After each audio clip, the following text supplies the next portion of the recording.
Welcome to Breathe California TV. This is Terry Trumbull. I'm the chair, volunteer chair of their Preventative Health Committee. What we're trying to focus on is not having your lungs damaged. You know, in South Bay here, about 500,000 people have lung problems, about 40% of the population. And we're going to be talking today with John McIntosh of Signature Carpets about a product that you can purchase that reduces air pollution and causes less lung damage. So we'll see you in 30 seconds. It's given me a chance to go out and be with people who has the same problem, and it helps you to manage your life better too, because you hear different things from each person, and it's just been really helpful in many ways. Welcome back. I'm Terry Trumbull, and this is Breathe California TV. In California, we're the lung health people. Just in our local Santa Clara County area last year, we helped 100,000 people with breathing difficulties. Our asthma camp is going on right now, where people with young children with breathing difficulties have a camp just for them, where they aren't expected to compete with healthy youngsters. Wide variety of programs. So we're trying to focus here on preventing lung damage, and we're blessed today, all the way from Dalton, Georgia, a former Alabama football star, John McIntosh, and his company is Signature Carpets. You want to deny all of that stuff? No, Terry, unfortunately that's all true. I don't know about the star part, but no, it was had a great time in Tuscaloosa. So why in the world is somebody who's selling carpet on this show?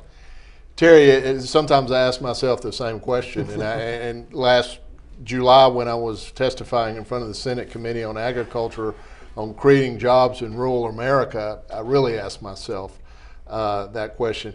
And the answer is because I'm very fortunate to work for a company and an ownership team with a tremendous amount of vision, passion, and willingness to do the right thing. And 6 years ago, we developed a backing system, a high-performance backing system for commercial carpet that displaces 14% of the petrochemicals used with soy, a rapidly renewable resource readily available, grown by American farmers. So let me interrupt. What's rapidly renewable? Rapidly renewable soybeans, American farmers, and we found this out just this year when we were blessed that our company was selected as the Excellent New Uses Award by the USB, the United Soybean Board.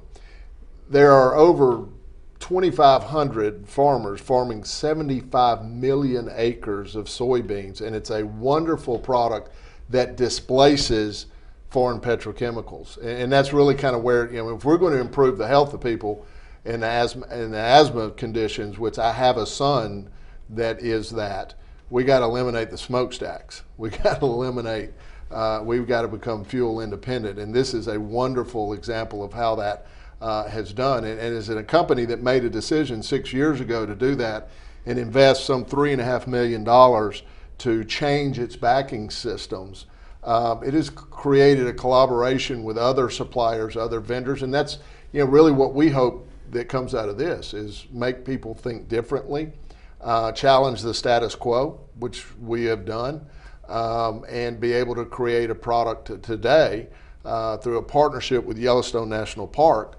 We're now taking all their plastics that used to go into the landfill, 3.5 million visitors a season, create about 40 tons of plastics. Those are now recycled into our product. Companies like Aquafil that makes now yarns that are 100% recycled content. We now have a product that 2 years ago, Terry, this product was 100% petroleum based. This is 80% recycled or rapidly renewable resources. So, and the other 20% is things that we needed to do something else with in any case. Coal ash, and there's a soy component. Yes, the soy component is, the bio-based economy is growing. And green energy is something that is on everyone's to-do list, right? Whether it be solar, wind, or what have you. But the bio-based, I think, is growing at a faster pace. Bio-based as a whole represents about a $1 trillion global market. Now that's, PLA, that's polylactic acid from corn, and soy. The great thing about soy is that it doesn't remove anything from the food chain. Everything in the soybean is used. We extract the oil, but the bean still goes into feedstock for cattle or grain. We're the largest exporter of soybeans. So let me just interrupt you. The wonderful thing is that you've already, kind of in your opening summary, gave me about 20 things that we could talk for 10 minutes on. But just walk me through my naivete about soybeans. Are you using the beans themselves, or are you using the rest of the plant material? We're using the bean themselves. For every pound of what we call polyol, or the soy or the oil that we extract from the bean, for every pound that we create, it takes 15 bushels of soybeans to make a pound of polyol or soy. So we crush the bean and we get the oil. We use the oil that displaces the petrochemicals that we've used in the past. The bean, what's left of the bean, then goes into either feedstock for cattle or goes into other grains that are used, whether it be exported or used internally. So there's nothing left. We use it all. So let's just expand on it. I apologize. This is probably going to be me playing environmental studies professor. But in our big oil boycotts in the 70s, we were at 30% imported oil, and we're at 70 to 75% now. So talk a little bit about displacing foreign oil here. Sure. Well, and going back to when I was testifying to the Senate Committee on Agriculture, Senator Stabenow, who's the chairwoman of the committee, asked what they could do in Washington to help create jobs. And my response was, you own 500,000 buildings in the U.S., 3.5 billion square feet of Class A office space. Give me an order. And we can do that, because we'll put our American farmer back to work, and we'll put our dependency upon oil, which is, like you said, way too high. And the other thing that we need to keep in mind too, it's finite. We can't continue to drill our way out of these problems, because there will become a day, probably not in our lifetime, maybe not our kids' lifetime, but it's, the well's going to be empty. And we have to get to a position where we have to grow our raw materials, or in fact turn them into technical nutrients, to where at the end of its useful life, this becomes what it is, waste. We take it off the floor, recycle it back in, creating a closed loop, to where we're not taking anything else to that. So huge advancement to grow, and not to mention the refining process that goes into petrochemicals. I mean, we're talking about planting plants that take in carbon dioxide and make oxygen. So that's another big reason. And the other thing, with our products, with partnering with Crypton, which is a fabric company out of Detroit, has an incredible stain, soil, and odor resistance. We've improved the performance by up to 70, 80%. So we've improved performance. We've also reduced our dependency upon virgin raw materials. It's USDA bio-preferred because of the soybeans. And then we went a step further with our new Yellowstone collection, in that there's a social responsible part. And that is 50 cents a yard of everything that's purchased is contributed, or what I call invested, back to the Yellowstone Park Foundation to help fund a program called Tomorrow's Stewards, where we can teach our children how to live environmentally responsible lives, socially, and in their professional careers too. And so, because they got to clean up our mess. Well, with an undergrad economics major, you said a lot of things that I think are often missed, particularly by warm-hearted environmentalists who think that because something gets collected, that it ends up in a product. But it seems to me, for starters, Yellowstone is so far away from markets. If you're getting the plastic, you're doing the work of the gods just by grabbing something that might normally be very difficult to ship commercially. Well, it is, and the problem in our plastics community today is we're so dependent upon, you look at the bottled water market, it's some like a $4.5 billion industry. I mean, it's not going away. Some parks are banning water bottles. That's not the answer. We're using them, but the problem is it's a great raw material for us, and many other industries, by the way. But only 3 out of 10 get recycled. So this is more of an awareness. I'll give you a quick example.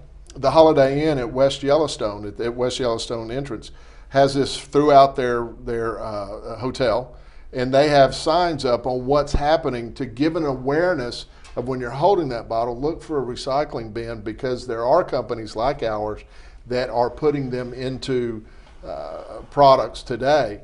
Because if we don't, we're going to find ourselves mining landfills to get them another day, and then it's going to be way too expensive then. Yeah, I made a speech almost 30 years ago predicting that, and in Florida they started it while I did it. The first time through on Jerry Brown, I was the state garbage man trying to encourage recycling. Right. And they actually literally started mining for metals, a Florida landfill, because it was worthwhile to go back even as early as 1980 recover aluminum, and there's no shortage of other things. Well, there's 100 ways we can go here, but let's maybe get a little bit more analytical about the carpet. Probably most of their audience don't know it, but explain the backing part here. You've got your product here. I do. We want everybody to see it. Which part is the backing, and tell us a little bit about how it's made. The backing system in commercial carpets, we deal solely in high performance backing systems, and primarily our markets are senior care, where you have a lot of spillage and incontinence and things of that nature, and you need something that can Sounds really like my perform. house. There you go. But it has a moisture barrier, so meaning the spills will not penetrate into the backing, so it won't wick back up when it's clean. Your edge ravel, your tough binds, so all your performance characteristics are made for heavy traffic. The backing systems, structured back or high performance backing systems, have been around probably for the last 20-25 years. This has been a significant breakthrough, and why us? What happens a lot in the industrial world, and this is one of our problems of why we've lost our leadership position, is we have to be able to change with technology. And when you create manufacturing methods that are low margin, high volume, it's tough to do. But we were able to do that and significantly change the game. So the backing system in itself, our raw materials are soy, post-consumer bottles, and fly ash from the coal combustion to energy process or cell surround. That's 71% of our raw materials that come from either rapidly renewable resources or recycled. So that is... Or the rest of them sound like you're using waste that we'd otherwise have to throw away. Post-industrial waste. Yeah. And I hesitate to even use those numbers. That's just good business. Yeah. If you're reusing something instead of throwing away, good business. We want to deal with numbers that represent a change to the status quo. Now, when you add to that the yarn, which is 100% recycled content, this is now a product that's 80% green by weight. There's not a product even on the same lap with that performs 70 to 80% higher. What's interesting, though, and why I believe that with the American consumer, if given the choice to do the right thing, I believe that they will. Sure. And so what started out to be a high-performance commercial product that for senior care, higher education, UCLA has just adopted these products, but we're starting to see residential use. In fact, your guest that's going to follow me is wanting it for his house, and we're doing it in basements and bonus rooms and things of that nature. So it's transcending markets, and that's what's inspiring to me, is that one of our core values was is to exert influence, is to challenge, because that's what happened with us. Yellowstone really, Jim Evanoff, their senior environmental officer, really challenged us to up our game. And that's when we went and started looking at different things. And that's how this whole thing was kind of born. So we're talking with John McIntosh of Signature Crypton Carpets. It's amazing the number of benefits associated with this carpet. We'll talk some more about them when we come back in 30 seconds.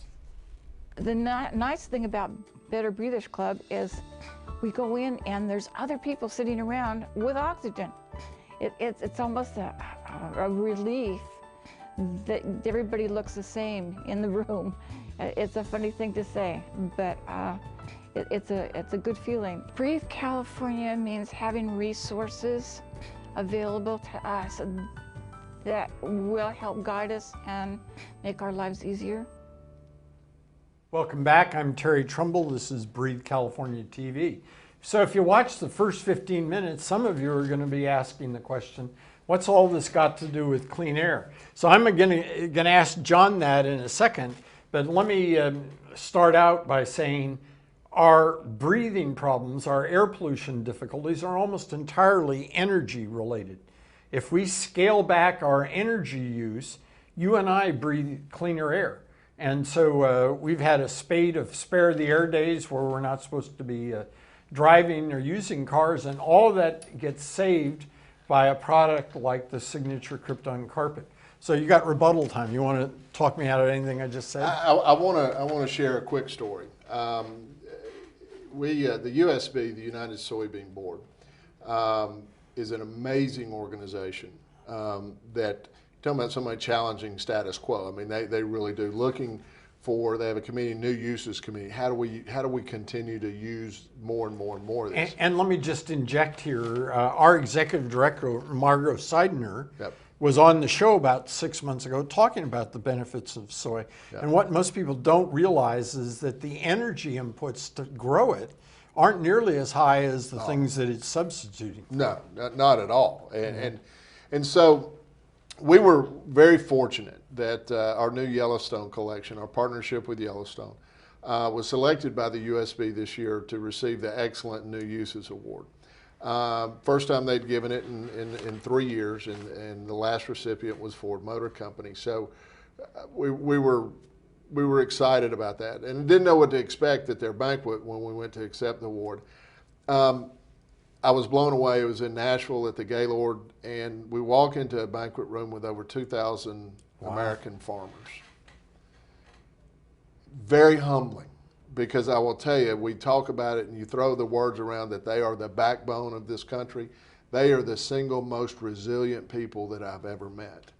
And I think we shook every one of their hands as they thanked us for finding new uses for their products. So when you start thinking about, one, who they are, and two, that they are farming 75 million acres of soy, and that it can go into more than food, and it can displace petrochemicals, foreign dependent 70%.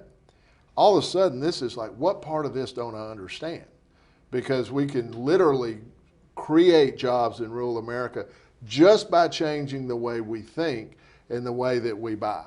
And that goes into cleaners. You can go into Home Depot and look at the back of the label and find soy-based cleaners. Our cleaners that we recommend are soy-based. I apologize for the interruption here, because I want our audience to understand this. You know, John's job most of the time is to go get purchasers of products to change their specifications so they fit, and nobody's more important than the government, which state, local, federal is probably 25% of employment. So I loved your answer to the senator about what they can do. But you and I don't need to sit on the sidelines. An important part is for us to buy socially desirable products, and most of the time there's no difference in the price. So enough editorial. Well, and there isn't. And what I try to do, and of course my title is Vice President of Sales and Marketing. I mean, that's my job, is create demand. And I try to put myself on the other side of the table and go, okay, what, knowing what I know, what would I buy? Would I even exercise the purchase of my products? The answer absolutely is yes, because of performance, environmental responsibility and social responsibility. What we tried to do is put a package together that, similar to, Blake Mikowski's with Tom's Shoes is kind of I've never met him, but I admire what he's done. He combined everything because corporate America has to grow a social conscience. It's not the government's job or faith-based institutions to fix the social ills of our world. We create jobs and wealth, and so what we wanted to be able to do is, what is the total package? And so you have environmental responsibility, you have performance, and then through our P2 program, you have a social responsibility where we invest, or the company. Our first check in the first year was just south of $50,000 to the Yellowstone Park Foundation. That's a significant investment. We're just getting started. So, all of that combined is what we want that to be able to do, is just like Blake Mikowski and Tom's Shoes, where the wearer becomes the marketer of their shoes. For every pair you buy, he gives a pair away. We want people to be able to tell this story. Yeah. And just like at the Holiday Inn in West Yellowstone, that general manager tells everybody that comes in, you're walking on soy and you can buy it too. Here's his card. And we're getting phone calls just from that one installation, and hopefully do the same here. And to me, this is just critical. Here in California, 2 years ago, we had a major psychological change that probably nobody outside of me and a few other guys knows about. But we decided to quit calling our agency that regulates garbage thrown into the ground the waste board, and it got changed to the resources department, because the stuff we throw away can be, and your product proves, a input for another use that saves us tons of energy, prevents air pollution, cuts down on climate change emissions. The uses are just endless. Absolutely. The big thing that we have to do from an industrial manufacturing nation, we have to break the bonds of status quo and old technologies that Henry Ford's model was great, but what high efficiency does is it drives margins. So you have high efficiency, low margins, and they get tied to a technology that they can't get out of. And so hopefully what we can do by moving the early adopters to the early majority, late majority, and there's those that laggers that are still using. So I've got to translate this into English for everybody, because he mentions early adopters.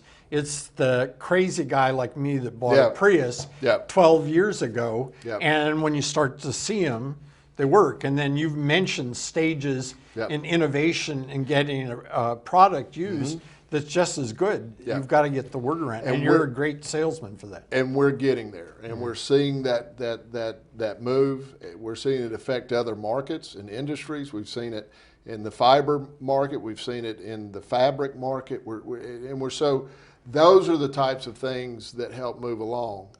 But the big thing is the value proposition has to be, does it work for the customer? Does it work? Because people aren't going to buy something just because it's green or, it's got to work. And that's what's been so successful here, is that we've added performance and lowered cost. So even if I tell people all the time, even if you don't give a rip roaring hoo-hoo about the world, buy it because it works, and let us help educate you, because you need to be doing this in other parts of your life. Absolutely. So we've talked a little about two components that go into this, but most Californians aren't familiar with coal fly ash, which is interesting because we don't have any coal plants in the state. There's a tendency to think we don't use it, but in fact, LA's 25% of the 4 million people there rely on coal-fired plants in Utah, and locally, Santa Clara is 10% from a similar coal plant here. So talk a little bit about what happens to the coal ash that's in your product if it doesn't get used, and then how it works into the product. Polyurethane technologies, which this is a polyurethane-based technology. The filler prior to us using coal fly ash was a mineral called lignite. Strip mined, if you've ever been in the South, you know what that looks like. Kind of a precursor of coal. Exactly, and finite resource. So what we've found, and probably about 60-65% of the nation's energy is still coal. I mean, and it'll become a campaign issue, coal burning, and you can argue both sides, and see carbon dioxide and so on and so forth. The fact is, they're burning coal today, and you're left with an ash that can be thrown away or can be reused. The chemical name is Celsaram. We're able to use that. It is a much better filler. The other thing is our flame spread, our radiant panel, our flame test became probably 30% better because it's already been burned. Yeah. There's nothing to burn. So this, just for the audience, this converts into the fact this carpet is far less likely to catch fire if you're having some other difficulty. I mean, it's not going to catch on its own, but Yep. It's a minor form of fire suppressant. So it was a great use of the product for us, readily available. Now as that transition, we'll look for other fillers, but we're no longer strip mining lignite in the southeast. So this is a wonderful product and reduces our energy use. What do you kind of want people to remember about all this with 30 seconds left? There's one thing that, just like I told the Senate committee, nothing happens until someone purchases a square yard of carpet. I mean, this is wonderful. Awards are wonderful, Senate committees and all those types of things. But it all happens when somebody says, I'm going to purchase, I'm going to change how my purchasing habits go. And that's when we start planting beans. And that's when we start displacing foreign oil. So that's the challenge for all of us. And everything that we do, not just carpet, Priuses, and every decision that we make. Yellowstone, Jim Evanoff taught me this. Everything I know today, what's the next right thing to do? So our guest today has been John McIntosh from Signature Carpet. Look forward to seeing you next week.